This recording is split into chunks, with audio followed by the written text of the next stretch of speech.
Good evening. The weatherman says that there will be lots of rain. I hope that you're keeping warm. It is already raining out here, but the show continues. Welcome on board. This is TV47 Weekend Edition with me, Linda Alela. I'll be assisted on the other side by Catherine Simaloi. Karibu sana. Now, following mounting pressure and the widely publicized online mobilization campaigns, of course, we have seen a group of youth coming out there to, just say that they're going to occupy and make sure that they bring sanity in the country. But of importance, today we want to focus on the agreement or the pact between the Right Honorable Raila Odinga and President William Ruto. We want to take a look at the political situation in the country, the complexities that come along with what we witnessed today, something that has gotten us to a point where we say that Kenya is at crossroads. And we'll be focusing on that conversation, just getting to understand, as they always say, that politics is the bloodline of every activity. Are we getting our politics right here in the country? I'll be assisted by Dr. Barak Muluka, who will be joining us, a communications strategist, as well as a former member of parliament, that is of Mwingi Central, none other than Honorable Joe Mutambo. They'll be joining me shortly for that very important conversation. But before then, you must know what is in the world of news. And so we cross over to the highlights and tell you what the stories are.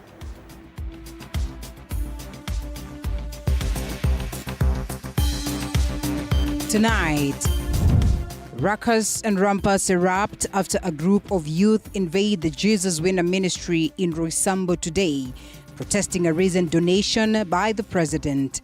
I'm not a member of the church. Mimi ni Gen Z nilikuwa nimekuja kuandamana leo. As the president donates another 20 million shillings to another church in Eldoret. For the avoidance of doubt, because the pushback from the people who don't believe in God, who don't believe that we should be building churches. A cold welcome from an old friend. Raila Odinga receives a rude shock as what has always been his traditional backyard Kisii gave him a hostile reception over his recent pact with the president. Abducted MCA not out of the woods just yet.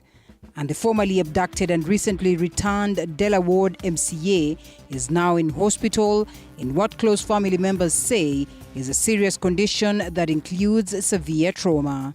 We pray to Almighty God that he will regain his self through proper medical attention.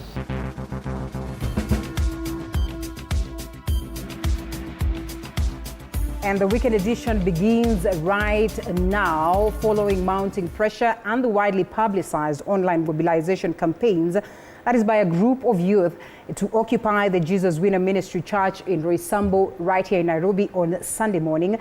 The church's leader, that is Bishop Edward Mwai, opted to cut short his Sunday service. That is to provide his congregants ample time to leave church premises. Later in the day, police lobbed tear gas canisters to disperse protesters who attempted to storm in the church, where they had gathered to oppose President William Ruto's, that is 20 million shilling donation, that is to the church. Micah Gungu with the details of that. Congregants at the Jesus Winner Ministry will mark Sunday 9th March 2025 as the shortest service they've ever had at the church, following fears of violence from a planned youth protest against President William Ruto's 20 million shillings donation to the church.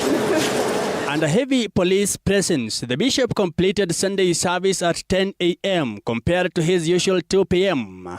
A move believed to avoid the wrath of protesters. Wamemaliza service mapema kozi walijua nje kutakuwa na vurugu. Pastor amesema nje kutakuwa na vurugu na kuna watu, lakini tuende na amani, hatuna ubaya. Yeye amesamea kila mtu na kila mtu alikuwa anajua nje kutakuwa kubaya leo. Kumaliza service mapema leo tumemaliza sababu kwa ile hali vile iko.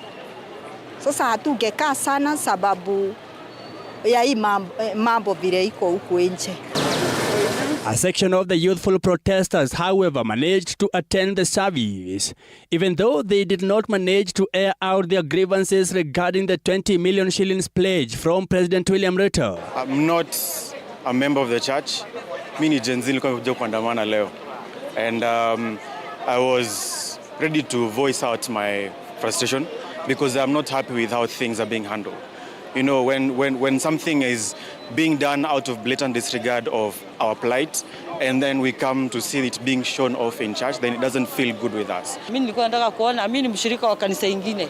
So nilitaka kuja kusikia kenye inaendelea huku nje na nini inaendelea. Sikutaka kuambiwa. Earlier, the police managed to arrest more than 40 individuals alleged to have been sharing information on social media on what was happening in the church before they were grilled at Kasarani police station. Police used tear gas canisters later in the day to scatter demonstrators who tried to take over the church after they had assembled to protest President William Ruto's 20 million shillings donation. With the hashtag Occupy Jesus Winner on X, the protesters mobilized and charged that President William Ruto's administration was misusing public funds in the face of economic distress. While claiming to know the people organizing the protest, Bishop Mwai accused them of using the youth wrongly, asking police to release arrested individuals unconditionally. Lakini watoto wetu wale ambao wametumiwa vibaya, Mungu awasamehe watoto wetu. Hata wale wako pale si vijana wetu. Nimekora. Na hata wengine walikuwa na badge za Jesus Winner. Mike Kagwango, TV47, Nairobi. Well, on top of that mounting pressure and public criticism, President William Ruto has defended his financial contributions to churches, saying that he will not shy away from supporting religious institutions and that his contributions or offerings are rooted in his faith.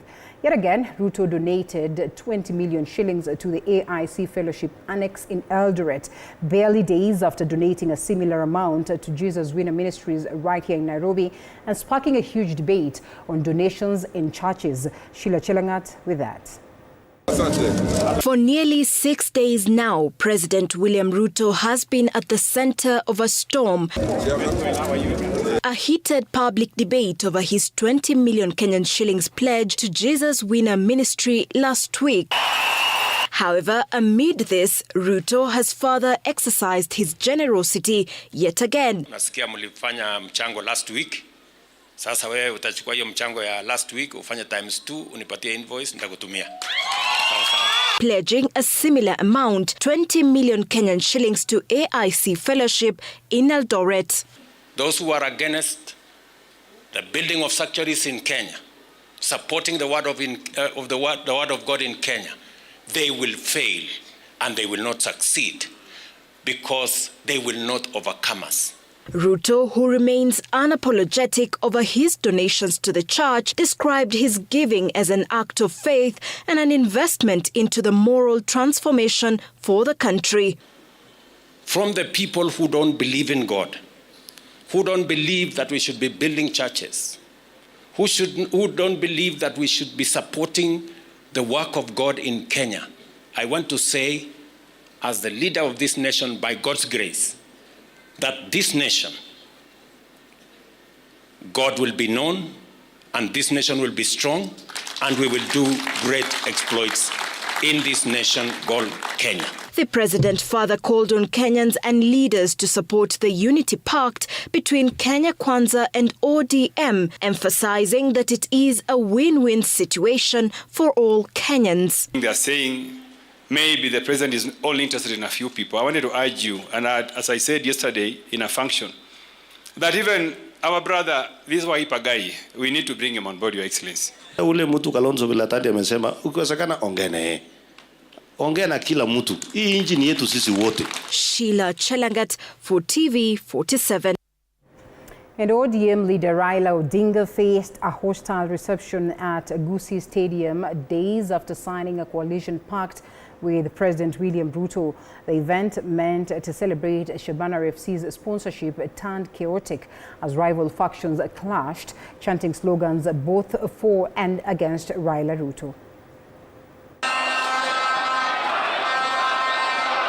This was the situation at Gusii Stadium shortly after Raila Odinga took his seat at the VIP dais. Sections of the crowd erupted into chants expressing discontent over Raila-Ruto pact. Tensions escalated as rival factions clashed, some supporting former Interior Cabinet Secretary Fred Matiang'i, while others chanted against both Raila and Ruto. Police officers acted swiftly to contain the violence, securing the main dais where Raila and other dignitaries were seated. Meanwhile, a large section of audience walked out in protest as disorder spread across the stadium. Attempts by Kisii Governor Simba Arati to restore calm proved futile as the heckling continued. Ndugu zetu Wajaluo, ndugu zetu wa Kalenjin pande ile, ndugu zetu wa Masai, tunaishi pamoja. Na hapa mbele tutafanya kazi nzuri. When Raila finally took the microphone, he avoided politics and spoke about Shabana FC. However, the crowd's hostility persisted.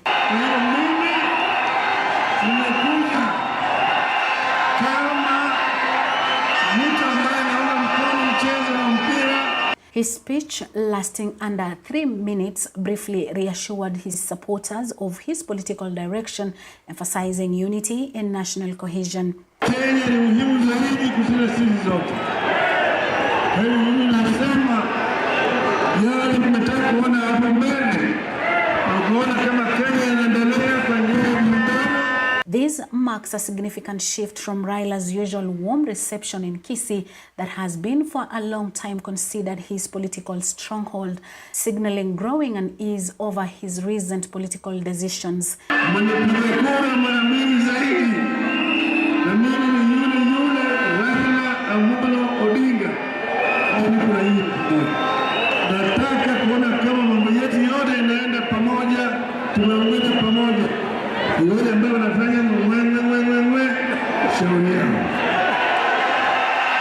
His alliance with President Ruto has widened rifts with his former Azimio allies, including Wiper leader Kalonzo Musyoka and Jubilee Secretary General Jeremiah Kioni, who have openly opposed the move. Despite the chaos, the event proceeded with unveiling of a 70 million sponsorship deal for Shabana FC, courtesy of SportPesa. Raila contributed 1 million Kenyan shillings to the club.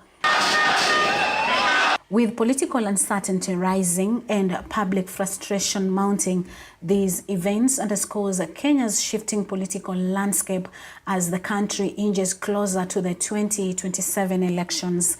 Violet Auma, TV47. Thank you, Violet, for that. The first 3 stories form the basis of our conversation tonight as we look at the political situation in the country and just how much it gets us to a point of crossroads. And of course, we go straight to a different one, a rather sad one, where all is not well with Wajir County's Dela Ward, a member of County Assembly. That is Yusuf Hussein Ahmed, who went missing for 6 months and was reunited with his family Saturday night. Hussein is reportedly suffering from a serious medical condition and is under medical attention at the Nairobi hospital. His disappearance is still shrouded with mystery, with the state being placed at the center of his abduction, which occurred when hooded men picked him along Enterprise Road right here in Nairobi. That is on September the 13th, 2024. Moige William with the details of that. Following his emotional reunion with his family in Isili, Nairobi on Saturday night, Dela Ward Representative Yusuf Hussein is now admitted at the Nairobi hospital over undisclosed illness that sources says it is serious. Yusuf went missing in September last year after reportedly being abducted along Enterprise Road in Nairobi's industrial area. Honorable Yusuf is alive. He's going through a serious medical checkup. You can also imagine somebody who has been in illegal confinement for almost 6 months. From his physical appearance, it appears that he must have undergone a lot of tormentation. According to close family members and friends, the current state of the ward representative is unstable and will require keen medical attention and monitoring as he appears to be suffering from serious trauma. From his body, you can see that he has gone through a lot of hell. We pray to Almighty God that he will regain his self through proper medical attention. Still, the disappearance and return of Yusuf after 6 months is cloaked in secrecy. The government coming under sharp criticism with allegations of unnamed state agencies being involved in what befell the ward representative. The greatest threat to the citizens' freedom, to our citizens' property, to our citizens' well-being is no other than the executive arm of government. Honorable Yusuf is believed to have been picked by state agencies. We don't know the truth, but that is the position that is being shared. The ones that dropped him back and the ones who picked him from the streets 6 months ago are believed to have been state agencies. Yusuf, who is also a Gia County Assembly minority leader, was picked up while heading to his home in Pangani from South Sea. The motive behind his alleged abduction is not yet clear. Last year, a body that was found in Wajir caused confusion, with some locals, including his relatives, claiming it was his. However, 2 DNA tests revealed that the body recovered from Lake Yahud was not that of Yusuf. Mwege William, TV47. Wishing him quick recovery. Now, former Deputy President Rigathi Gachagua claims that the monumental Bomas of Kenya has since been sold to a Turkish national. Gachagua is accusing the state of secretly selling historic property without the knowledge of Kenyans. This report by our very own Willie Dennis Njiru. Speaking after a church service at ACK Holy Trinity Kitengela, Kajiado County, Rigathi stated that the sale was a done and dusted in a secret deal that defeats public will. Mimi peke yake nilisimama cabinet nikasema Bomas of Kenya is a national heritage and we cannot sell it. Imeuziwa Mturuki ambaye ni business partner ya mtu mkubwa sana katika hii serikali. Mnamjua. Hiyo Bomas imeenda. Na tena pale watu ya civil aviation walipinga. Wakasema the flight path to Wilson Airport ni hapo. Hiyo ndio flight path. It will be dangerous. Gachagua adds that the land owned by the Kenya prisons was already sold and the move was going to affect existing schools and church projects lodged in the properties. Sasa pale this we are on our own, Reverend. As a country, William Ruto will do whatever he was in this country. There is not a single person. I was the only remaining person. Ni Mungu peke yake anatusaidia. Hiyo Roma sasa ameenda pale amebulldoze imepita. Mashamba yote ya jela yote imeuzwa. Jela zote zinatakiwa zihamishwe, hiyo mashamba imeuzwa yote. Mpaka makanisa ya Catholic, SDA ile iko ndani ya jela yote itabomolewa. Mpaka atani they will be demolished. Gachagua further bashed the housing projects by the government, saying the president must live true to promises as his proponents castigated the move to replace them in the housing committees. William Ruto will do whatever he wants for 2 years. And the good thing is only for 2 years. Yes. Musijali, I want to assure you, Musijali na hii bado inafanyika.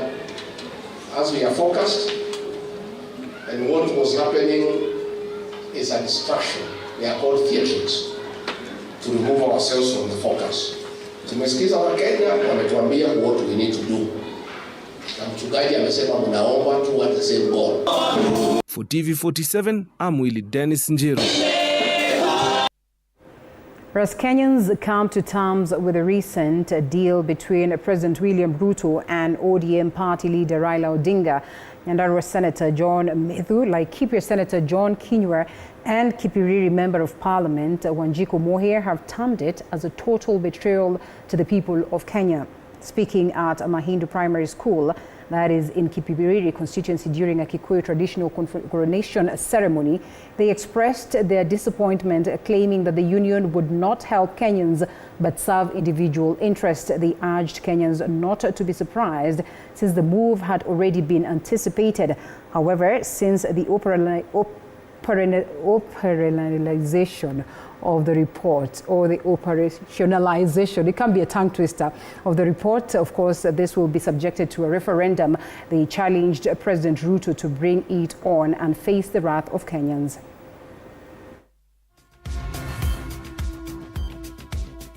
Si vizuri wakati mwingine tukifika katika ofisi tayari tena tumeanza kupinduka na kusema ya kwamba sasa tunataka kutafutia mtu fulani ati akuwe prime minister, akuwe opposition leader. Nilidhania kwamba sisi jukumu letu kubwa lilikuwa kuweka wananchi wa Kenya pesa mfukoni. Ni nani alisikia mtu akitaja jambo moja ambayo inahusu wananchi? Nani alisikia mambo ya SHA ikitajwa? Hakuna. Nani alisikia maneno ya payslip ya watu ikitajwa? Hakuna. Nani alisikia maneno ile yenye tulikuwa tunasema kuweka watu pesa mfukoni kwa hiyo mkutano? Hakuna. So kila mtu alikuwa anasema viongozi, kiongozi huyu, kiongozi yule, kiongozi huyu, kiongozi yule. Na ndiko ripoti hiyo yenye wanakimbiza sasa ndio iwekwe. Hakuna mahali inataja maneno ya wananchi. Inasema sijui mimi kama senator niongezwe miaka niende miaka 7. Nani amemwambia mimi nimesema nataka kuongezwa miaka 7? Mheshimiwa Rais ameshindwa na kazi, ndio amemleta Raila amsaidie kutekeleza manifesto yake, na ni jambo la kushangaza sana ati wazee wawili viongozi wanaweza kaa chini wafanye memorandum ya kutekeleza katiba. Kwani alipochaguliwa aliwaambia Wakenya atatekeleza katiba vipi? Ndio sasa aombe Mheshimiwa Raila amsaidie kutekeleza katiba vipi? All right, President William Ruto is expected to launch phase 2 of the Nairobi River restoration. That is tomorrow. That will mark the start of engineering works on the rivers. So far, over 20,000 youth have been engaged in the first phase that saw clearing of garbage in and along the river and unclogging of sewers, as Sheila Chelangat reports. For years, rivers in Nairobi have faced neglect and massive pollution. These murky, smelly and contaminated waters risking the lives of many living along the rivers. Underway now is the ambitious Nairobi Rivers Restoration Program, seeking to breathe new life into these vital waterways. Where possible, we try to reduce the waste which is contributed by direct sewage that comes into the rivers. Officially launched in September 2024, 95 kilometers of the Nairobi, Ngong and Mathare rivers were targeted. The first phase of clearing the river by removing garbage and clogging the sewers began in October last year, and at the heart of this are the youth. Busy, tumekuwa busy sana, so hakuna idlers. Vitu za drugs vijana wanaacha juu wako busy huku kazi. Ukiangalia hata mazingira kutoka hapa mpaka Mathare raundi tunaona miti mpaka mwisho wa Dandora kwa Roe. Hii mto inaweza leta ugonjwa mingi sana, kuna bilharzia, cholera. Tukiweza kutungiza hapa kuosha hii mto inafanya environment inakuwa clean na safe kwa everybody. What was projected, we have achieved 95% of all the scope of work that we had projected to do.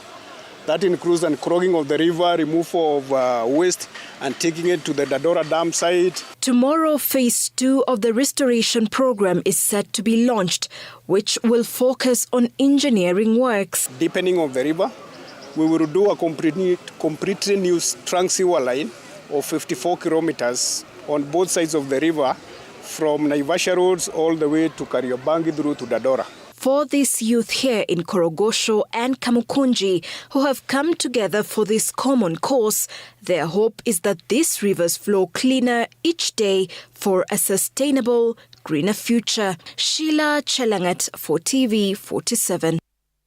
Inspector General of Police Douglas Kanja has announced that the tense ethnic clashes in the Transmara area have successfully been contained, with security personnel actively managing the situation. The IG further states that law enforcement is working diligently to maintain peace and stability in the region, as Andrin Kilimi details. The Kisii-Transmara border is now considered a safe zone after intense clashes between the Maasai and Kisii communities.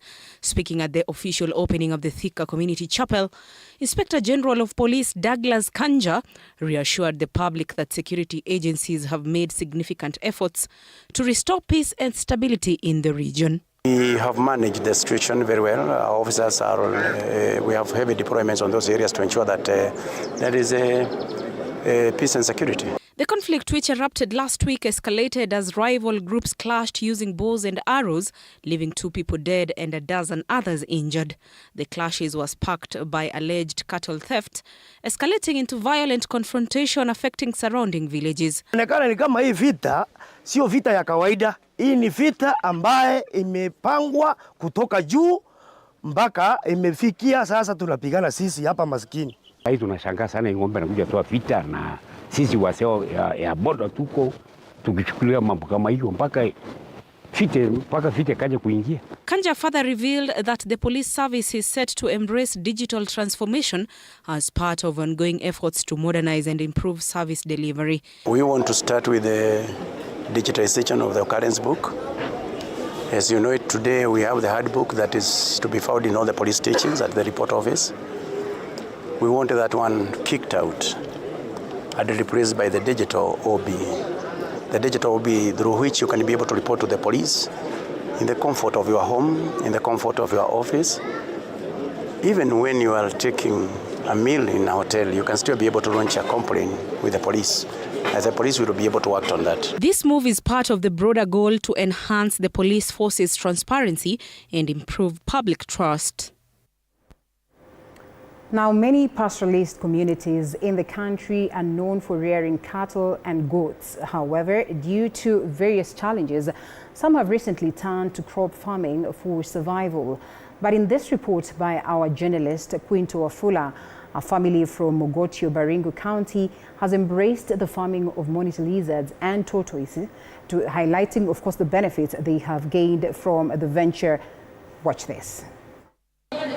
We met Moses Kiprono at this year's National Wildlife Day exhibition, where he confidently displayed and handled these animals without any fear, as he had grown accustomed to them. Moses' father Joseph Kiprono started tortoise farming nearly a decade ago after noticing that the locals were killing the reptiles for damaging their crops. Sababu hawaoni faida yake, akipata kwa shamba yake anakonga na chembe anaua. What began as a conservation effort later turned into commercial farming after he sought and obtained permit from Kenya Wildlife Service to rear the animals. Hapa Kenya kuna wale wanapenda tu kuwa na pet hapo nyumbani, sababu ukiona hawa wako hapa sasa ni friendly, hata ukishika namna hii anapanda wewe tu na. In 2021, Joseph's son ventured into breeding Savannah monitor lizard while he continued the leopard tortoise farming. This decision made the community perceive them as witches and bringers of misfortunes in the region. Wenje unafanya mvua isinyeshe, tuseme wakati mvua imekaa kwa muda bila kunyesha, wanakuambia wenje unafanya mvua isinyeshe hii area. Wewe ndio, yani kuna ile criticism but you go against it na unafanya ile kazi venye unavyoweza. Despite the stigma, Kiprono's family remained steadfast in their venture. Since they started, they have bred over 3,000 tortoises, while his son now have about 100 monitor lizards, all serving as a source of income. They sell the animals both locally and internationally, especially to countries where they are consumed, with each fetching about 3,000 Kenya shillings. The export to the Asian countries, those reptile-eating countries like Hong Kong, China. So wengi wao wanafuga expert, uwezi jua, wengine labda wanazikula. Mwingine anapenda nini sasa, huyu akiwa mkubwa mtu ana train mpaka ile wakati venye unaweza tembea naye town, kama venye unatembea na umbwa yako hivi, unaweza funga kamba na utembee naye hivi majestically. This family project has not only been economically beneficial but has also helped the local community. Farmers no longer suffer crop damage from tortoises, and goat farmers are no longer affected by monitor lizards, a major reason why herders despise the reptiles. Kwa sababu hao watu wanalalamika kwamba inakula mayai, inakula vifaranga na pia inanyonya mbuzi. Kwa jina ya mdomo inaitwa kipreri no. Jina inasaa kutokana na kunyonya mbuzi. Inanyonya hadi matiti inakufa. Imeniai haribia mbuzi. So, sijui kama nitafuga kweli. Labda sijui nitafanya aje nifurahie hiyo kitu. Ile ukenye inashangaza hiyo mtu atufundishe, mwenye anafuganga atufundishe vizuri venye alianza kuando. We are mitigating this, we are reducing the wildlife community conflict. Relevant government agencies have commended this initiative and are urging more Kenyans to embrace such alternative farming ventures. To support the community conservancy movement, particularly here in Baringo, we have to do what we are hearing, pesa mashinani, pesa mfukoni. Kinto Wafula, TV47. Beautiful piece by Quinto. And now, for years, the Cabernet School for the Deaf Blind has been a beacon of hope for children facing profound challenges. Yet the Ministry of Education's silence has cast a long shadow, forcing the school to rely solely on the precarious lifeline of donor generosity. Now, this reliance, while appreciated, is unsustainable and, of course, leaving staff stretched thin, and the children who require specialized care often deprived of basic necessities. Chichi Josephine tells us more on this. Cabernet School for the Deaf and Blind has been in existence since 1995 and has been a beacon of hope for children with profound challenges. The school has been solely relying on precarious donor generosity, while the Ministry of Education has been silent all through. What we got from the charity work has even enabled us to buy some food items and also some of the learning resources for our learners. The impact of this neglect is far-reaching. It is because of the needs of this year that we require a large number or a big number of the support staff. So this has really impacted a lot of negativity in our school. Staff shortages plague the school, compounded by the inability to pay essential support staff, leaving the staff and pupils vulnerable. Somebody will say we have almost like 22 workers, of which even many have left. They were 33 in number, and most of them left simply because of the challenges of salary which we had. Amidst all these, a glimmer of hope has emerged from an unexpected source. The students of Cabernet High School, moved by the plight of their neighbors, have embodied the true spirit of brothers keepers. We see the people in our community, the need that they need here. So that's another factor that has motivated us in coming here today. The students collected money, they sacrificed their pocket money, and were able to buy a number of things that are required. Through their own pocket money and the generous support of their parents, the high school students collected and donated vital foods and non-food items. These acts of compassion, spearheaded by Chief Principal Julius Dirango, provided a temporary respite, a tangible demonstration of solidarity in the face of governmental apathy. I thank the boys of Cabernet High School because at this age in their life, they are able to realize that they have a responsibility to take care of their brothers who are not as privileged as they are. However, the reality remains stark. The children who are already burdened with their disabilities are further disadvantaged. They often go hungry, their specialized needs unmet, a situation exacerbated by years of official neglect. And I want to set out an appeal to other Kenyans who are part of this greater society we call Kenya, to remember that we have other people in our families and community that need to be assisted. Chichi Josephine, TV47. Earlier today, Radio 47 held a heartfelt Thanksgiving service at a Redeemed Gospel Church located in the Buruburu area of Nairobi in commemoration of the station's 2-year anniversary.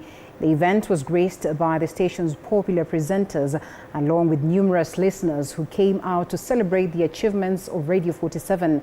The presenters took this opportunity to express their gratitude to their listeners for their unwavering support and for being an integral part of the Radio 47 family. They promised to continue delivering high quality and engaging programs.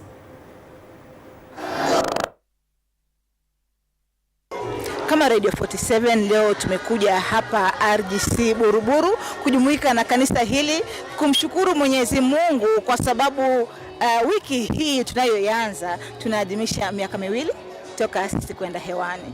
Na sio kama tunashukuru tu, lakini kweli tumeona mkono wake Mwenyezi Mungu kwa sababu kwa sasa hivi Radio 47 imekubalika sokoni. Kwa hivyo nasi kama bonge la Radio 47 we are wise kujua ya kwamba Unapoanza na Mwenyezi Mungu anakubeba vizuri. Na wakati ambapo tulianza na Mwenyezi Mungu. Ndio maana leo hii tumekuja hapa kumshukuru Mwenyezi Mungu, kusema ya kwamba ni Mungu ametupatia ushindi. And I want to say as you move forward with God, you will see him in greater ways. Amen. And in mightier ways. Amen. And because you have depended on God, yes, may this God walk with the Radio 47. Amen. And TV47. Tukafurahia, tukaenjoy kuona watangazaji wa Radio 47 na tukashiriki, tukaongea na wao, tukajua vile hali ya radio huwa, na tumefurahia kuwajua. Napenda kipindi cha Nuru ambacho kinaletwa na Eva Mwalili, kinani encourage kama kijana kutaka kujua Yesu na also kujua Biblia.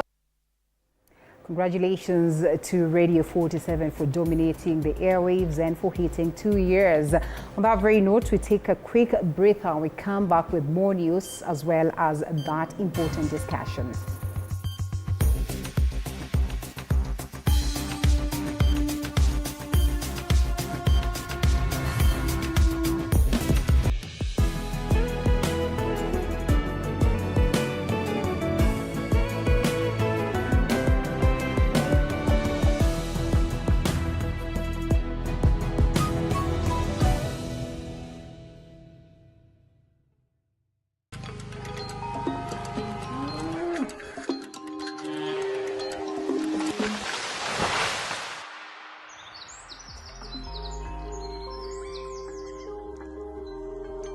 Our world is changing every day, and so should we, for the better.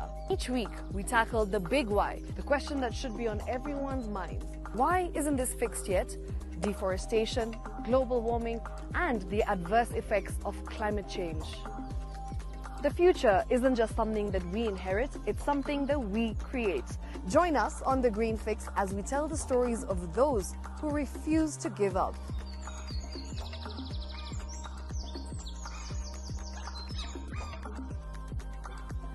When it comes to fixing the planet, there is no time to waste. Join me, Shiksha Aurora, on Thursdays at 9 p.m. on The Green Fix as we look into the big why, you and I.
Welcome back to TV47 Weekend Edition. Now, President William Ruto and former Prime Minister Raila Odinga have officially put pen to paper. That is as to the agreement, and a working agreement that they say is going to steer the country forward. Of course, they say they have traversed the different parts of the country to just get consultations. And this happened at the KICC in Nairobi on a Friday. And so this historic signing of the Memorandum of Understanding is, according to the two, aimed at, making the country better. But many will want to argue otherwise. They are not convinced that this is about the people. So tonight on The Point, or perhaps on TV47 Weekend Edition, we ponder on these complexities that surround our politics, of course, putting the nation at crossroads. Dr. Barak Muluka, Strategic Communications Consultant, and as well the Secretary General of Umoja Summit Party, recently just declared. He'll be telling us about that. We equally are expecting former Mwingi Central, that is Member of Parliament Joe Mutambu, to grace the set tonight. And of course, they tell us what they make of this. Daktari is already here. Thank you so much for creating time. Pleased to be here. After a very long time, I get to host you again. Yes, you disappeared from Morning Cafe. Yes, I did. Yes. Freddie Ndimuli is doing a good job. Yes, and I appreciate that you're always here to support us. Follow him. Mm-hmm. And once in a while, I also make my way here. And we're happy. It's my privilege. Yes, yes, yes. You constantly continue to support TV47, which we appreciate, and as well articulate the concerns of the people of Kenya. Before we get a hold of, that is Mutambu Joe, I think I want us to just jog our brains as to the stories that we have carried. Unfortunate stories. I think we're coming back to the era where you look at the newspaper, bad stories, negative stories, and all that. And this, in relation to politics, and we get worried for a moment. So I'm looking at my rundown, and the first story is Ruto defends church donations.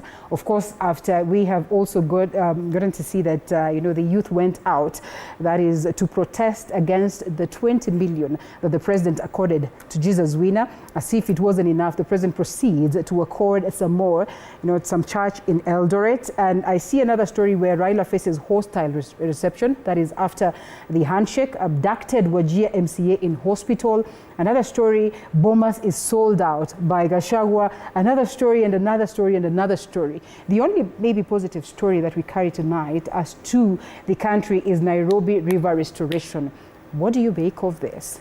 First, Linda, it's not the stories, it's not the media. Mm-hmm. The stories are reflections of the happenings. Chinua Achebe tells us very famously that the story lives on after the event. Mm. The actors, those who have been involved, have done what they have done and they've moved on, but the story remains. Yeah. And when you look at the media, I like reminding both my students Mm-hmm. and the political class especially, the media just mirrors what you are doing. Mm. You just need to look at the kinds of names that some of the media outlets have taken. You look at a name like the Mirror. Mm. There are papers that are called the Daily Mirror or the Review. Oh. The Review just revisits what has happened.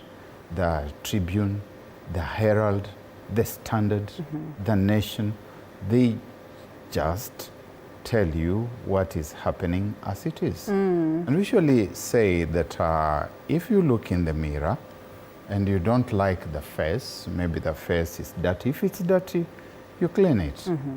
If it is ugly, you just accept it. Maybe there isn't much you can do about about it, Yeah. although there's also plastic surgery. You could do Which is very expensive, eh? do something about it. Mhm.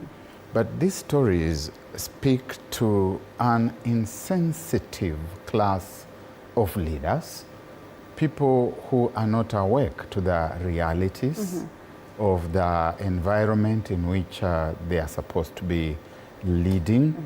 And it's not for the first time in world history that we are seeing this kind of insensitivity. It's the sort of insensitivity that comes before a fall. I've got the responsibility as an elder in this country to tell the political class as a student of history, and I know that many of them don't love history. His Excellency, the President, Dr. William Ruto, is on record as having said many times that he has no time for history. He has even said that history should be underfunded in institutions of learning. And it is because people like himself do not take lessons from history. This is how Ferdinand Marcos and Imelda Marcos were behaving in the Philippines before the high moment in 1986. This is how Nicolae Ceausescu and his family were behaving in Romania before whatever happened, the headwinds that they ran into swept them away. This is how Louis XVI and Marie Antoinette were behaving. They are insensitive. We see Things President, are happening. Signs are there. The writing is on the wall, but the president does not understand. He's playing along with history, or perhaps pretty much what they say, that history repeats itself, and we get to see him do exactly what has played out in the past. And by saying this, I'm sure you have seen the numerous photos, flying along across the social media, where the Right Honorable Raila Odinga is with President Moi, is with President or the former president, President Kibaki, President Uhuru, and now President William Ruto. Ruto, That's in fact where I beg to disagree with you when you call the covenant, the so-called covenant, that they entered the other day as historic. There's nothing historic about it. All right. Things that are historic are things that are rare, things that have never happened before. Epochal things, trendsetters.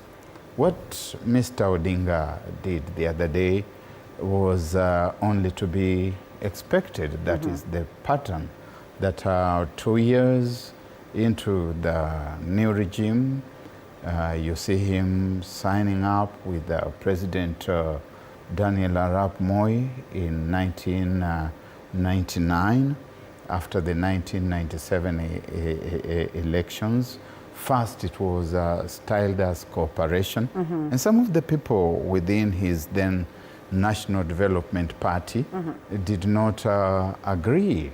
The late Honorable Peter Olo Waringo used a Luo idiom, which my mouth refuses to repeat on account of having been very ugly, very odoriferous, if I would say.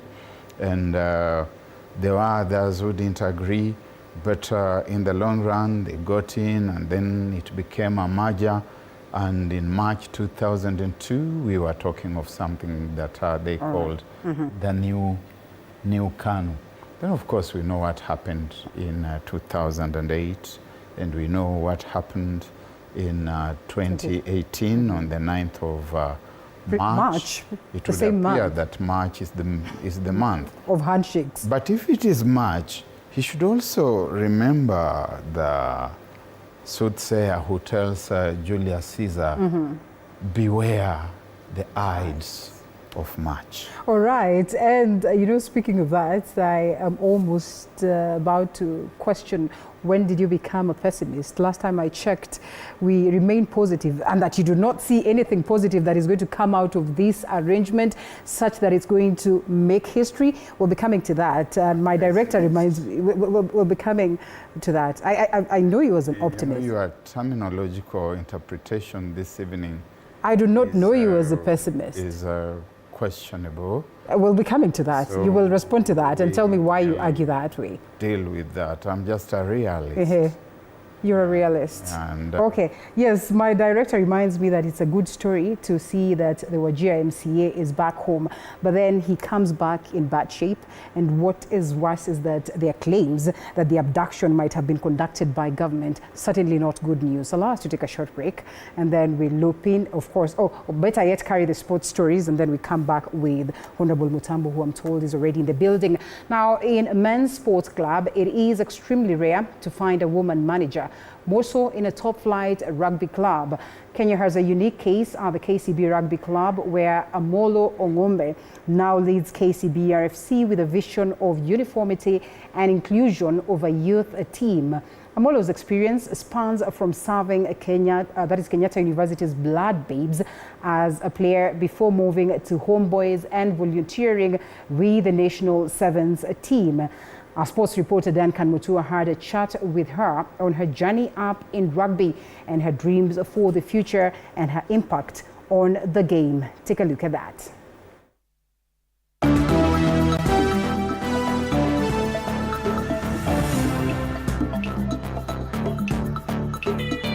Sports news brought to you by Maybets.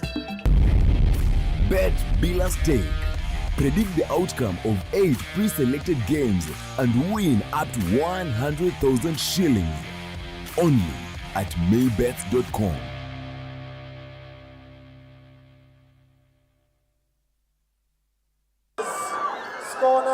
The Kenya Cup. The pride of the Kenya rugby fans. A top-tier club rugby union competition in Kenya organized by the Kenya Rugby Union, where 12 teams are divided into 2 pools of 6.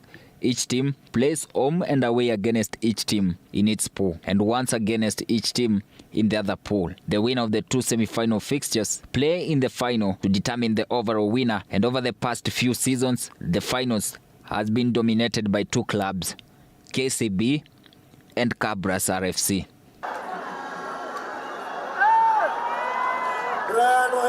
In rugby, like many other sports, the winning circle is often for the bold, the skilled, and of course, those who dare to dream beyond the ordinary. In September last year, KCB Rugby Club dared beyond the ordinary and broke the barriers by appointing Amolo Ongombe as the team manager. Taking over from the long-serving Philip Omae, Ongombe has not only filled some big shoes but also carved a place for herself in a field traditionally dominated by men. When I was starting out, I had to tell myself, no one is attacking you because you're a woman. So with that pushed aside, it helped me have a clearer picture that if I am given criticism, it is for me to improve. So the moment you don't assume you're being attacked because of your gender, you put it at the back of your mind. Yes, it's there, but you don't make it the first point of when you're attacked. I feel just looking at the experience she has, she's worked with Kenya Rugby Union in the secretariat, and she's dealt with players of different gender. She's been helping with the team management of Kenya Sevens, booking of tickets, just doing correspondence, and her ability to relate with diverse people has given her the credentials. And being someone who's going to school, Amolo is an engineer by profession. Amolo's journey in rugby began while she was in campus at Kenyatta University as a fan, and then she, along other ladies, pioneered the Black Blood Babes team. I started out as a rugby fan when I was in campus, and then a ladies team was started in my area, that is Kenyatta University, so I joined the ladies team at Kenyatta University, and I moved to playing for Homeboys, and then while at Homeboys, I met the team manager of the Kenya Shujaa team, and he had volunteering opportunities, so that's where my management journey started. So I volunteered at Kenya Rugby Union, eventually worked for them. I've helped in tournaments, the World Rugby Under-20 tournament, the World Rugby Battles tournament, Safari Sevens. So it's been running tournaments, being part of the teams, and doing admin work behind the scenes and assisting the Shujaa boys. I've known Amolo for a while, yeah. Ever since back then when she used to play rugby for the KU ladies team called Blood Babes. So I've coached her at a playing level as a coach for the ladies team. Na pia her working for KCB as a team manager. So the first time we interacted with her as TM capacity. Initially nilikuwa, when I was in the national team with the sevens team, she used to come and help out with the then team manager, who was Eric Ogweno, who I think played a big role in mentoring her into the team manager role. Her appointment at the den symbolizing a significant milestone in breaking down gender barriers while promoting inclusivity in sports management. For me, I feel with inclusivity being the latest trend in sport, we have inclusivity in all sports going forward, and looking at every sport now, football, be it rugby, and even if you look at the rugby sevens circuit has changed to conform with, to also accommodate women. It is also an opportunity for other people to look at what she's doing in a male-dominated sport. Being a male-dominated sport, you tend to work with a lot of men, and like the notion out there, they actually help you. There is no, you're a woman, you can't do that.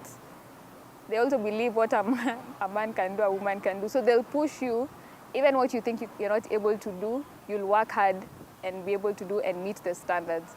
She says that her role are not just about leadership, but a testament that hard work, dedication and passion for any sport can drive anyone to succeed.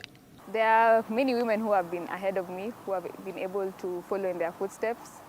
And I'd like to encourage others who also want to join.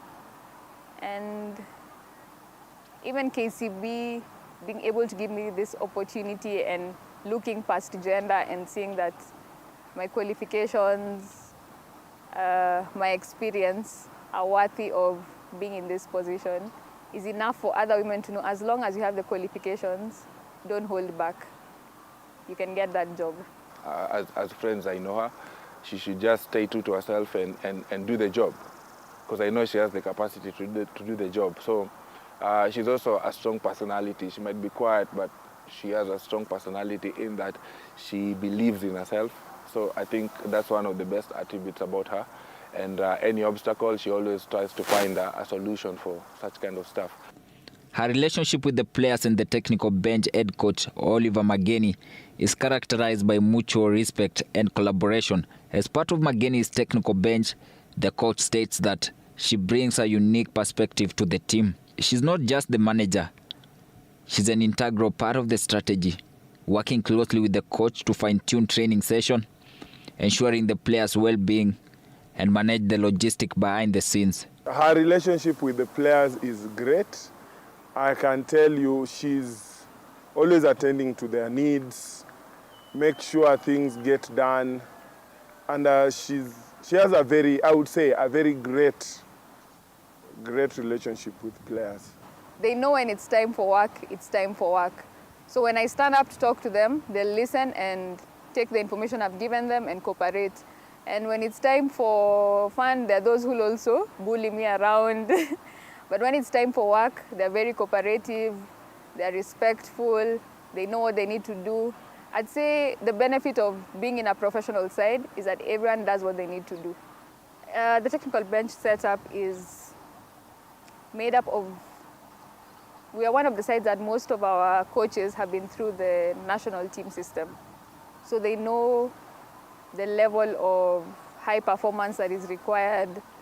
So it's easy to work with people who know what they're supposed to be doing and you don't have to follow up. She has introduced a culture of uniformity and has plans to form an under-20 KCB rugby club. We've introduced a dress code system. So I have made them wear African wear, I've made them wear beach wear. And so there are days we look really uniform, like children in a primary school. So yes, there's that uniformity and they cooperate. So when we agree on a dress code, they're very cooperative. We're working on starting an under-20 team. The players too have come to appreciate Ongombe's leadership. While rugby is a physically demanding sport that thrives on strength and techniques, it's also about team dynamics. And Ongombe has proven to be a master of that. The players were very receptive. They extended grace. They were ready to assist. So with the players being so helpful, it made it so easy to work. So learning a few things here and there, the system, how operations are done. With the players being cooperative, it was smooth sailing. At first baptism by fire, but now smooth sailing. She's settled in well, I can for sure tell you. And being a woman, of course there are people who will look at it with a lot of reservations that, oh, this is a male-dominated sport, why are we having a female TM? But for her, she came in and took the bull by the horn. She's doing her work, and that is what matters at the end of the day. She easily integrated into the team because now we gave her the opportunity to take up the role, the opportunity to maybe question one or two things and find a better way of doing them, the opportunity to probably adjust some of the norms or the things that we had. So in a good way, it helped us even look at a wider scope of how we were doing things before and maybe improve on what we were doing well initially. So she's really had a seamless transition and integration into the team. Her ability to connect with the players, listen to their concerns, and offer guidance has earned her the respect of the entire squad. Dealing with people is not easy.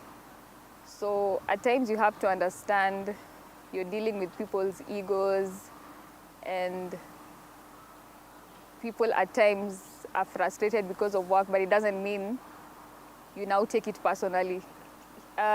In the work environment, you shouldn't take anything personally.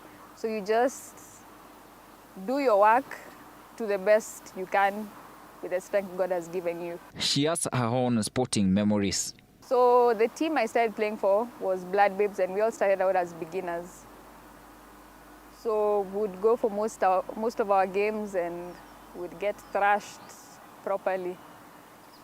So the one time we were able to score a try, we celebrated so much, you'd have thought we won the tournament. And that is the point we were knocked out.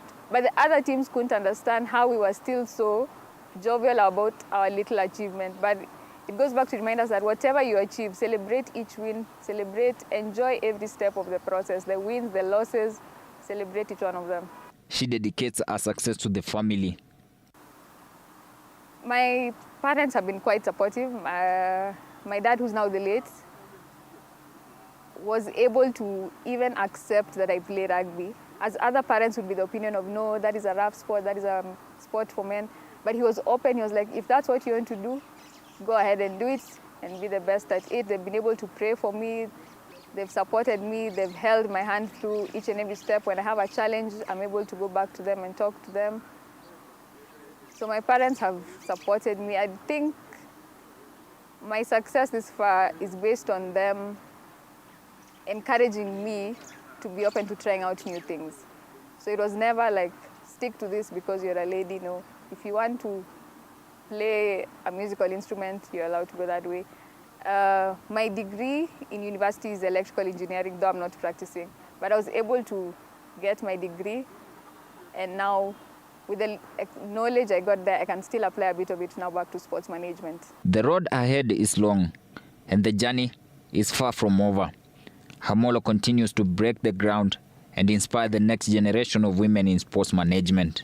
The goal is to work for World Rugby. I was able to interact with them during the World Rugby Under-20 tournament, and I saw what they do and the work that goes on behind the scenes.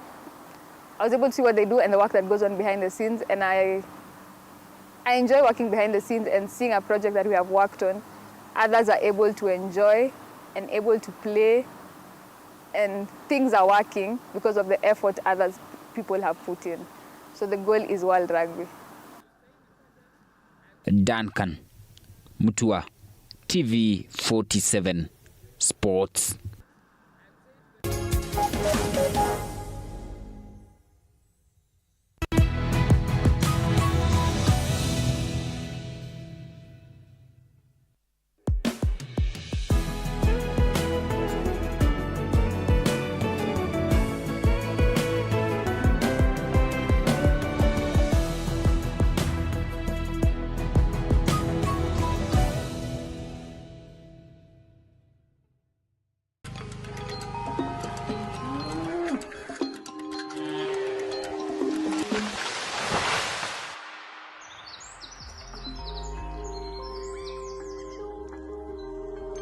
Our world is changing every day, and so should we, for the better. Each week, we tackle the big why, the question that should be on everyone's minds. Why isn't this fixed yet? Deforestation, global warming, and the adverse effects of climate change. The future isn't just something that we inherit, it's something that we create. Join us on The Green Fix as we tell the stories of those who refuse to give up.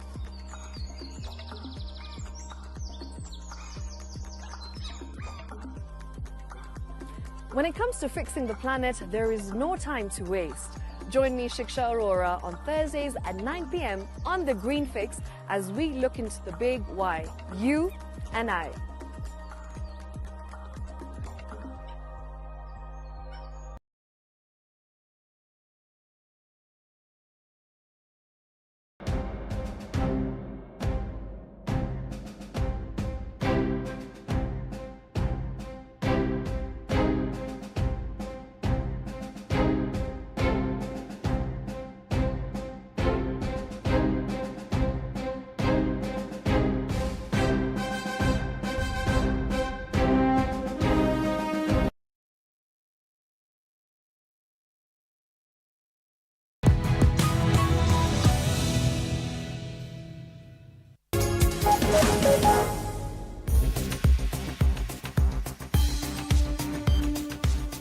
Dr. Bharat Muluka, strategic and political communications consultant. He tells me that's a mouthful. And we add SG, Umoja Summit Party. Yeah. All right. So yeah, it makes it even extra, yeah? Yeah, but it's not my fault. That I've got so many credentials. It's not my fault. Honorable Joe Mutambo is here, former Member of Parliament of Mwingi Central. I think it's only fair that we briefly get to hear about you people, because we're not going to come here and talk about other people and not talk about you people. Absolutely. What are the plans, politics? First and foremost, I'm preparing myself to take my seat back for Mwingi Central. Okay. I just want to serve as a member of parliament. All right. I have a lot of agenda. Right now, as we speak, I'm working on a bill. I want to petition parliament to amend Education Act to make secondary school free of charge. All right. If they don't do it, I'll be in parliament 2027 and I'll bring the motion myself. Okay. Yes. Fair enough. Umoja Summit. As you can see, those whom we have trusted and believed in the past have betrayed the country, and the betrayal goes on and on and on. Yeah. So my role, I'm not going to be running for office, because I think that is also one of the challenges that you find people who get into the political party space and they look at the party as a personal property. Umoja Summit Party is the party of the people, by the people, for the people. And we are going to be organizing, especially the young people who keep on saying that the Gen Z, they want to be included. This is the home for them to come. When these people are in disarray on this side, disarray on that side, and we shall give them a home. Okay. A home that will propel them to power. When you are in my kind of age bracket and role, you don't compete with your children. You prepare them to take over. And that is what Umoja Summit Party is going to be doing under my secretariat. And a lot of young people out there watching. They will come this way. You know, they say the person who's going to capture the interest of the Gen Zs and have the Gen Zs on their side is likely to take this thing come I don't want to take it. I want the Gen Zs to join in willingly. All right. I want them to take it. I'm like the manager, you know, the soccer manager. Yes. He wants his team to win. Okay. He does not get on the pitch to run around, but he looks at the formations, he looks at the other teams, the other clubs, and he knows who to place where.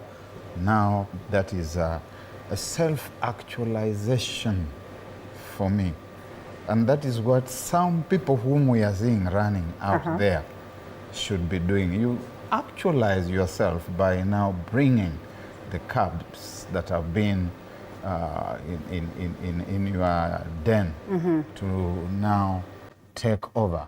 That when you look at an old banana stem or an old banana clump, you want to see the suckers, the new tubers that are sprouting out. Yeah. And they must be given the chance, the opportunity to take the country into the future. But now we are talking about people who have messed up the past, they are messing up the present, and at the same time, they are messing up the future. Watakuambia in Kiswahili, how do you work for now? And we must talk about them. And so, Watatolewa na tutawatoa. wacha tuone. Let's Sisi take na hawa this clip. vijana Yes. tutawapochoa. Okay, you're talking about vijana, and we're also talking about these two people, or this gentleman, or this politicians that you say wametuingisha kwa shimo. They continue to, you know, take us that direction. I think it's important we listen into the events of today, because all this are reactionary to what played out on Friday after that handshake. I don't know what we call it this time around. It was the handshake, it was what, it's confusing. Let's listen into this. It's a broad-based. Tunataka kuunganisha Wakenya wote pamoja. Kenya ni muhimu zaidi kushinda sisi zote. Kwa hiyo mimi nasema yale tunataka kuona hapo mbele, na kuona kama Kenya inaendelea kwa njia ya muungano, mambo ya ukabila tumeweka kando, mambo ya ufisadi tumeweka chini, tumeungana pamoja. Wale ambao wanafanya mwe shauri yao.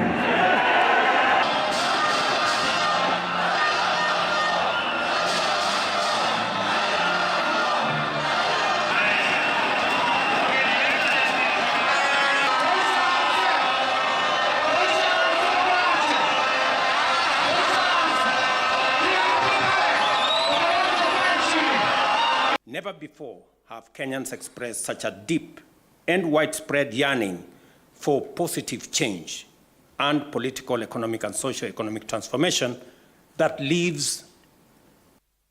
All right, I wish that we could have gotten the clip on basically what played out as well at the Jesus Winner Church, but all in all, we understand what is playing out in the country. Mheshimiwa, I want to trust that you have interacted with the document that carries the 10, proposals that these two gentlemen seek to address for the people of Kenya. 9 of which, in my understanding, perhaps a president would have, gotten into. Perhaps at their very first times of the term, in the sense that they really do not need to get assistance from other parties or from other individuals to come and help them. Another one, the NADCO report, which is contentious as it stands. Some would want to argue it is unconstitutional. What do you make of the 10 proposals that come out of this arrangement? First and foremost, NADCO is not a law. It is just arrangement of politicians or people who want to... Let's be audible enough so that the sign language interpreter can as well yes, get it. Yeah. I'm saying that NADCO is not a law.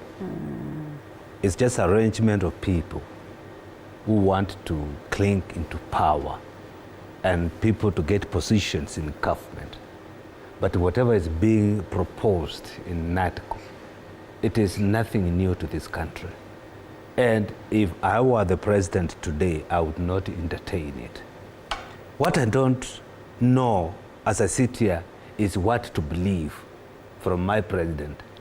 Not a while ago, when I heard him say there is no nusu mkate. Not a while ago. And today, is speaking eloquently on how Kenya will benefit with the coalition of Raila and him. For me, I'm not surprised about Raila's move to join the government. Okay. He is doing what he knows to do best. Okay?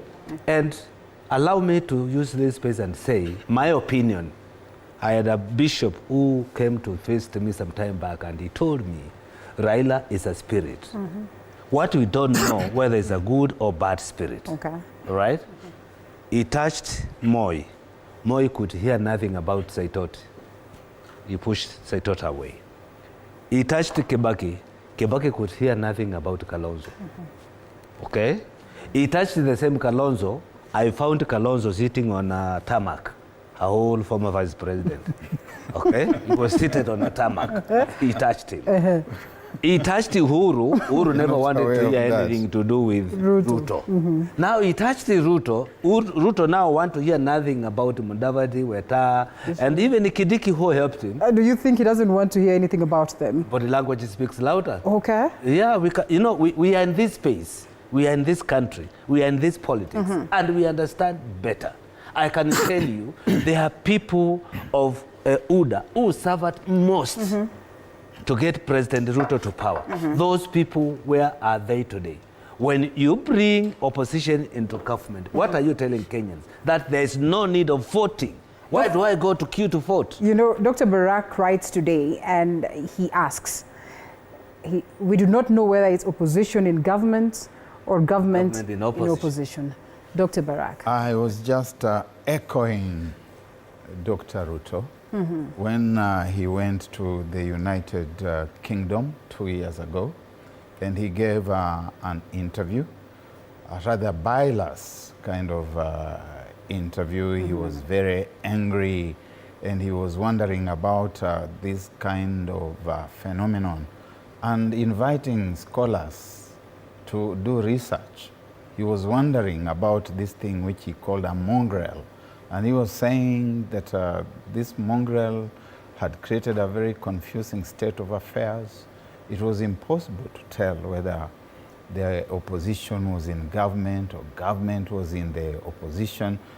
You see, we have got one of the finest constitutional orders within our environment in this country. A very good constitution on how government is formed, on how the country manages itself, on what the responsibilities of the various leaders are. If you lose an election, you lose the election and go and do other things. If you are not satisfied, you petition. And you petition in the Supreme Court. And the decision of the Supreme Court is final. Okay. You go and do other things. Let me tell you this. It is terrible when you have a coterie of leaders whose only focus is on power. How to gain power, to exercise power, to enjoy the trappings of power. And when this one fails, this option fails, they try the other option, they say, okay, this one has failed, now let us try this one.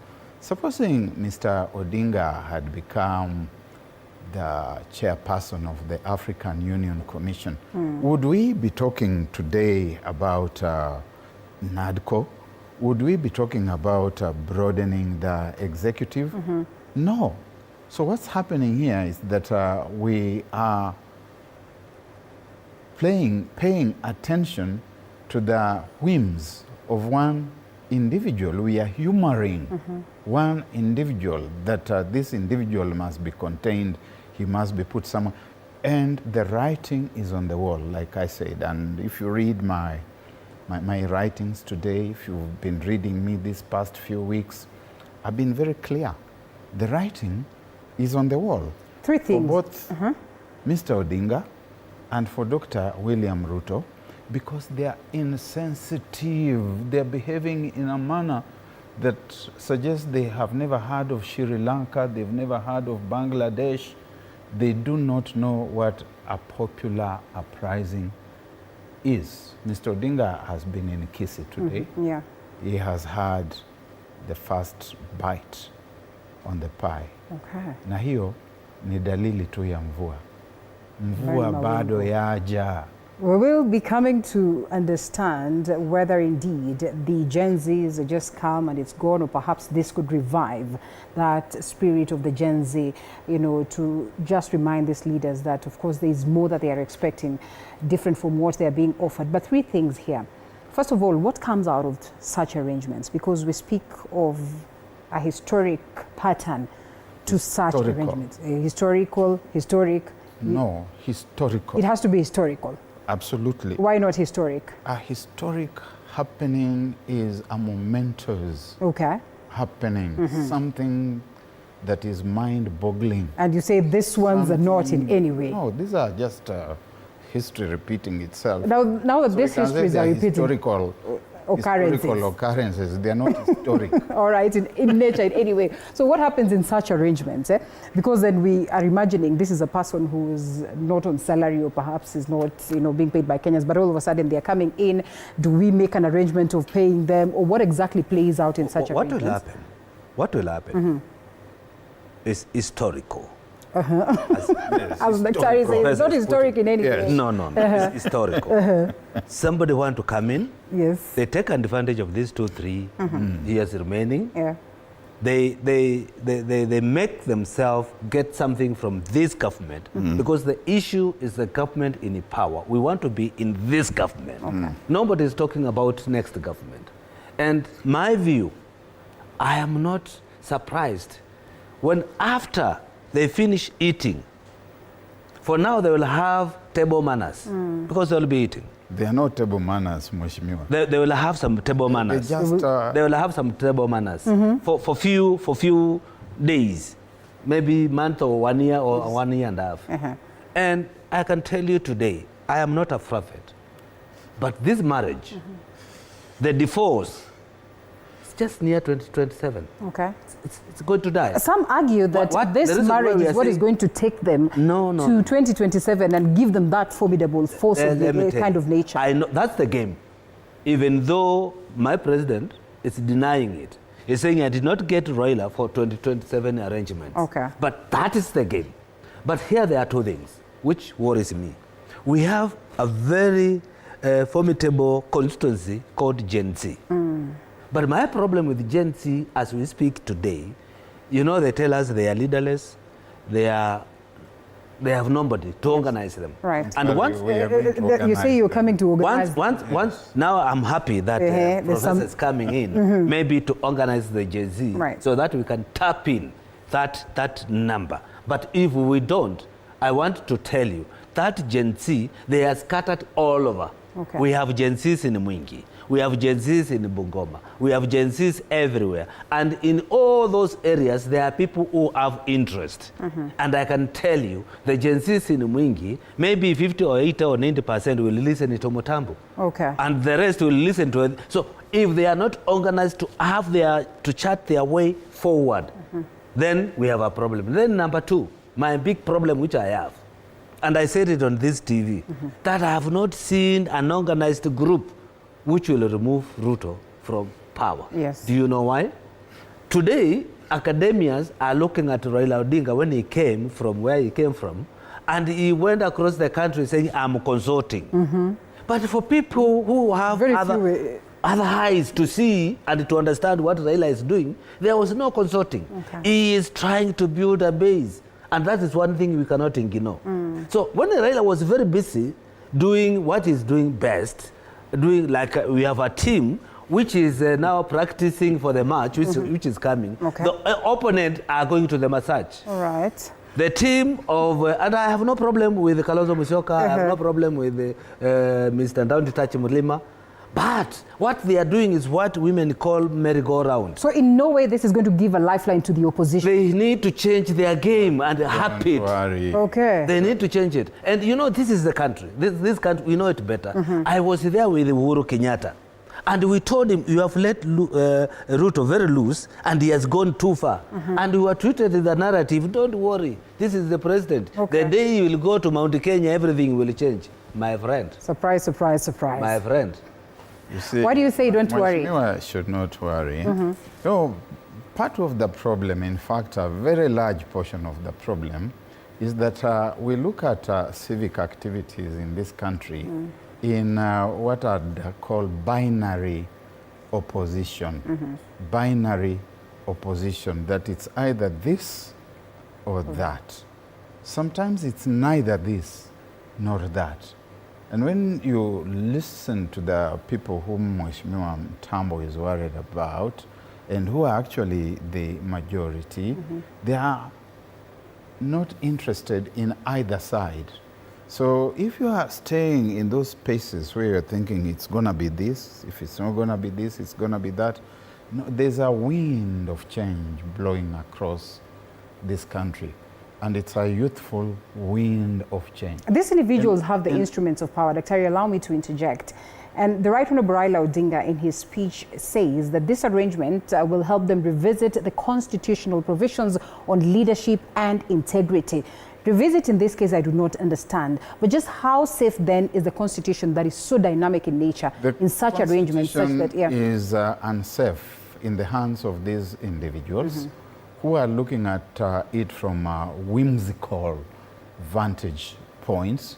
They are thinking about how they should manipulate the Constitution for purposes of creating space or spaces for themselves, that they want to create an office of a prime minister, an office of I don't know who, an office of what, husband of his wife, wife of the husband, and stuff like that, which we do not need. And are you not worried that if they successfully do this? Because they will not succeed. Okay. They will not succeed. The first thing is this, that they have threatened Parliament. They have sent an intimidating message to Parliament. These are changes that they've been making in Parliament to purge Parliament, and to even dare tell Parliament things like the NADCO report should be enacted the way it is without even changing a comma. Why would we need that kind of Parliament? And causing the so-called majority leader and the so-called minority leader to speak almost as if they are doing responsorial mass in the church, where one person reads this paragraph and the other one reads the next one, and then they are talking as if they are antiphonal twins, where you begin a thought and he finishes the thought for you. You should listen to Kimani Ichung'wah and Junet Mohammed. They are the biggest embarrassment to legislation in this country. And Mheshimiwa, I speak with the authority of an individual who has followed civic happenings in Parliament from the days of the second Parliament, and now we are talking about the 13th Parliament. Yeah. I have known from very close range 12 parliaments. This is the worst, this is the most embarrassing, that you have someone, and he accepts to be called the minority, and he toes the line of State House, walking in the footsteps of the majority. Now, these guys will not succeed. Okay. And I hope that someone is watching and listening and is going to tell the members of Parliament, you enact this thing, you will have to find a way of going home. And so what is the political survival? You will not reach home. Okay, where you come from. Okay. I mean, basically, from what Mheshimiwa says briefly, the political survival of then, these members of Parliament, the key leaders and the key players and political parties as well that we get to witness in the country, do you suppose that this arrangement then gives them a lifeline? Or, you know, and even a lifeline to new parties like that one of Umoja Summit? Or what exactly then plays out? And what is the guarantee that we can face them off? Umoja and there's a cocktail of other parties. Yeah. You are seeing the face of tomorrow. And it's the face of tomorrow, not because Barack wants to become president or wants to become anything, any of those things. Barack is now a coach, going to coach. And of course, when you're a coach, we can throw in a few elders, like Mtambo here. If he comes to see me, tutakuingiza hapo muende na hawa majenzi, because vijana hata wakiingia jandoni lazima waende na wazee wachache hapa na pale. But these people are the future, they are tomorrow. Not a government that is led by people who think that they are in office to become rich and that they are competing against those who are there before them. and you are saying that within the next 5 years, I want to be richer than the Kenyattas. I want to be richer than the Mois. In fact, I want to be richer than the Kenyattas and the Mois rolled into one and tied in one knot by the using the Kibakis as the strand. We want change in this country, and the youth of this country are ready. They are waiting for a coach, for elders like ourselves to show them the path, and we need not worry. Okay. And I've been with you, Linda Alela. Yes. For a number of years now in these TV47 studios. And I have told you what is going to happen. And sometimes you have doubted and other people have doubted. Yeah. And all those things have come to pass. Whether it is BBI, whether it is that Ruto was going to win and he won. And when he got there, he forgot what he was supposed to be doing. And when I tell you that he's going to lose, he's going to lose. When I've been here and I've told you Baba is walking into a minefield and he has discovered he's walking, he should have smelled the coffee when he went to Kisii a few days ago. And there were only 2 MPs, a nominated one and one elected one. And the other one was the governor. That should have told him something. And I do hope that Raila Odinga is going to go down and ask himself a few questions. Finally, and I know I'm talking too much, I'll stop presently.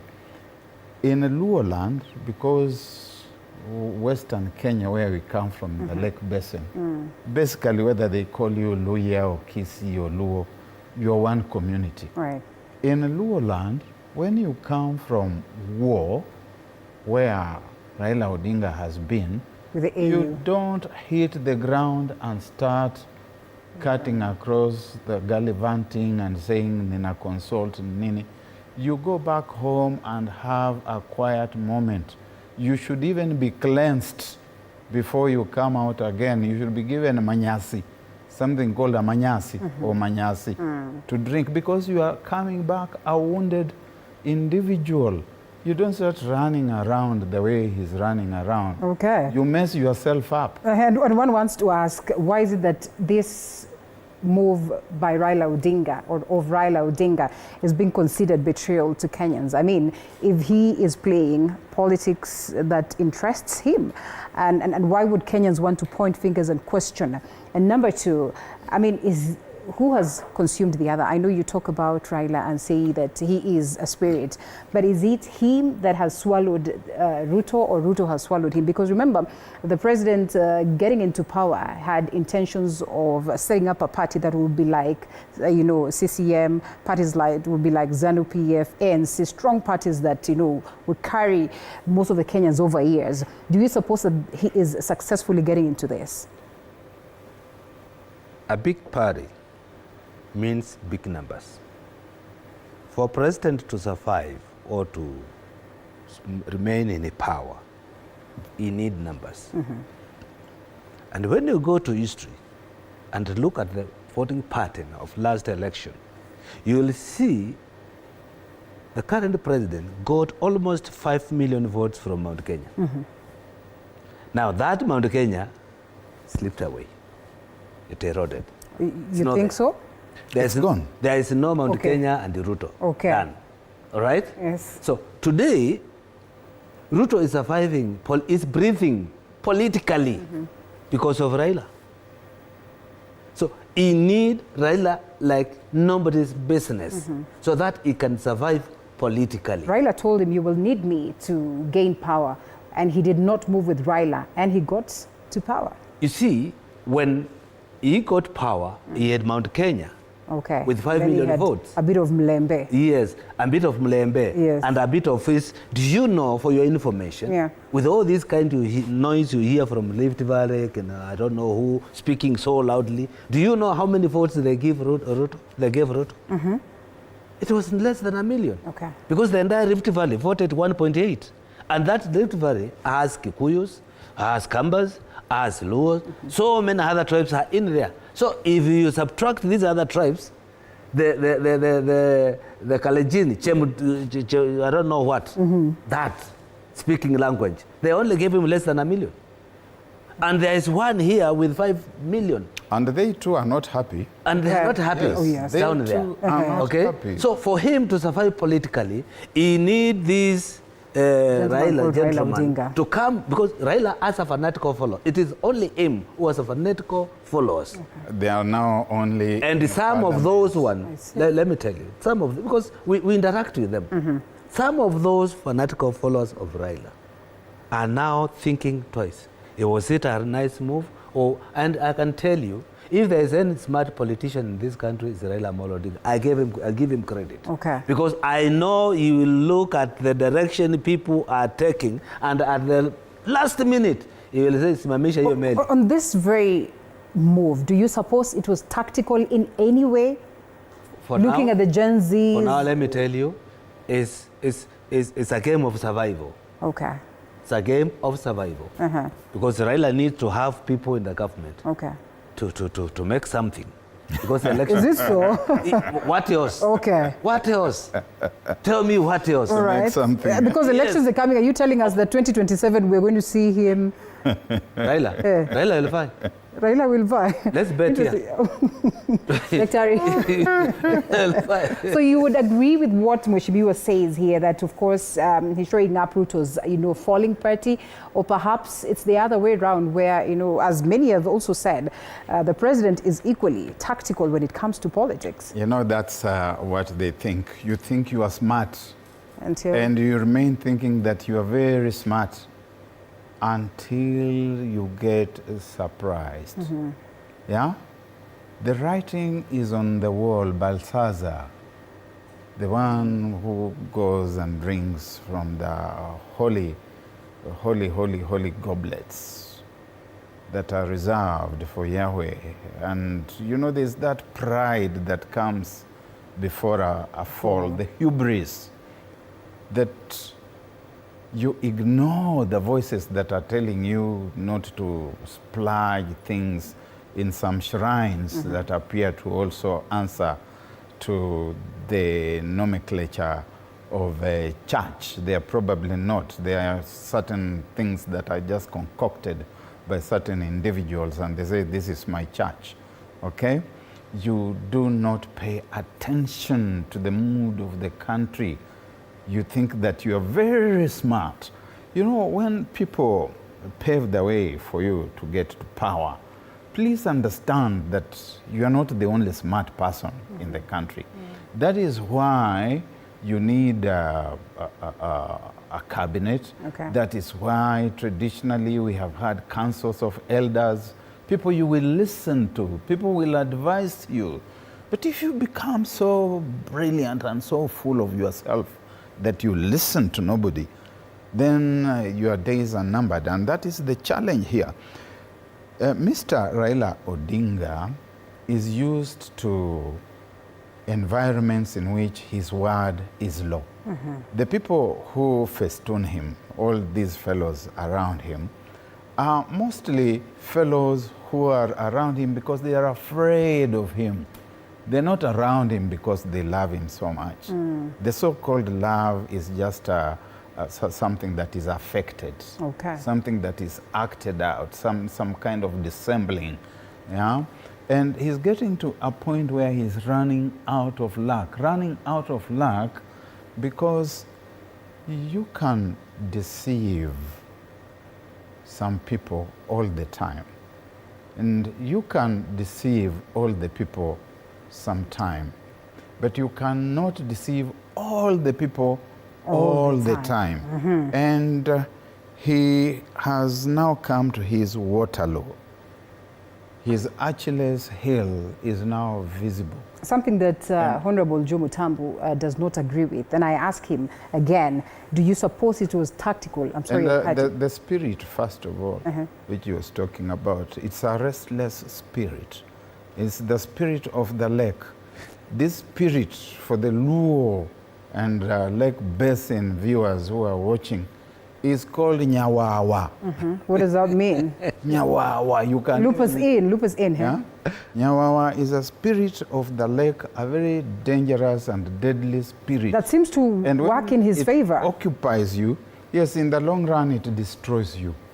Do you suppose that he would have honorably? In your favor for some time, and the people who understand what I'm talking about out there will go and talk to Mr. Odinga and tell him. Exit honorably? When it's at the start of each year, or shall we say at the end of the year, there's a beating of objects, of drums, of metal, of debbays, and it is chasing away that spirit. But that spirit finds residence in certain individuals, and for a while they can mesmerize society, they can mesmerize the community. Then the moment comes when the spirit must destroy you. Honorable Joe Mutambo. So that is the spirit you are talking about, Mheshimiwa Joe Mutambo. And that is why Mr. Odinga, who has, for all practical purposes, appeared to be a very wise and intelligent person, walks into the William Ruto minefield with his eyes wide open. He comes back from Addis Ababa in the equivalent of war. Yes. And he does not go back home even for cleansing, because it's very important that he goes back home to be cleansed and to be given manyasi. With this kind of blessing and arrangement, don't you think it is blessing enough for him to enjoy, honestly? How much more, or what more would someone want? And Joe Mutambo, as you respond to that or react to that, I ask again, how calculative was it? And do you suppose that then the Gen Zs are likely to get more agitated and probably get back to the street? Like I said before, I still stand to my point that I know Gen Z is a very huge but volatile constituency, right? And it is not something we can bank on 100%. At least at this point. Without now the coach coming in, yes. Without other people coming That's why we and putting them in a certain direction. All right. And wherever they are, they know this is the direction we are taking. But once they are out there, they are vulnerable. Vouchers are out there. And you could see, and you can tell, when they came out strongly, speaking so loudly about what they want, what did we see? We saw, I don't know, Kasamuel, who's now part of the ODM. Those ones are always there. All right? So all those people are there, and they are like that. All right? So we saw it.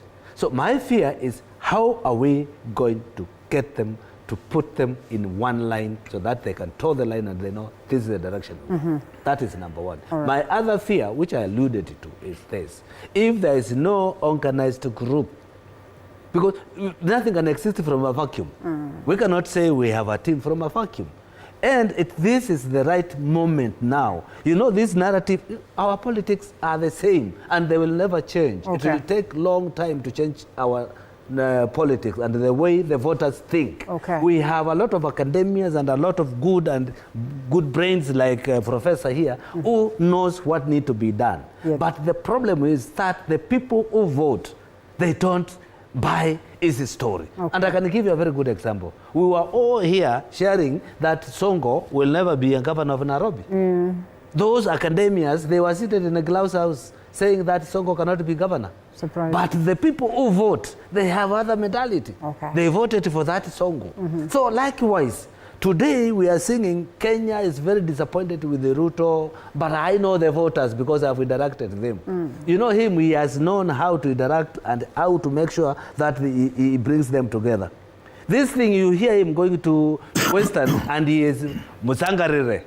He is going to Mukambane. Maybe it resonates with the people. No, and he knows. doesn't. But my team, not my team, the other team now, wherever it is, instead of now trying to see how they can capture the people and move with the people, I said they are doing merry-go-round. From Kalonzo's house, they go to Gachagua's house. From Gachagua's house, they go to Mother Karua. From Mother Karua, they're in a wedding somewhere. From wedding somewhere, they're in a church somewhere. And the people are vulnerable out there. They are not reaching the people who will make the decision. Interesting. And this is the problem we're having. All right, we are closing on this very point. Wafula Wanyonyi Chebukati, former IEBC boss, laid to rest. May his soul continue to rest in eternal peace. The place of the IEBC as we come to a close. The place of IEBC... And where we stand at in terms of these processes of saying that we want to have it established. The people, 2 people will determine. 2 people. Right. There's nothing much we'll do. Okay. But it doesn't matter whether Mr. Odinga will be the CEO and Dr. Ruto will be the executive director or whatever. There will be no stealing of elections in this country anymore. You try to steal that election, Kenyans will not allow you to sit in State House for a single day. So they better forget about that. No. Kenyans are it will not happen. Mutambu argues Kenyans otherwise. Are tired. The same way I came here, Linda Alela, and told you a couple of years ago that there would be no BBI. I'm telling you, there will be no stealing of elections.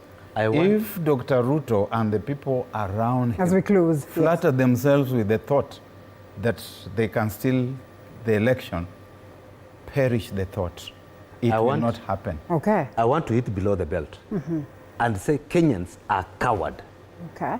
They are coward. Speak for yourself. Okay. Kenyans are coward. Speak for yourself. Yes, Kenyans are coward. Not true. Why would you argue that way? Because I am looking at the setup today. And apart from Moluka, who is speaking so eloquently, and I like him and I support him, but I'm wondering how many people will be with him? To protect the vote? No, not to protect.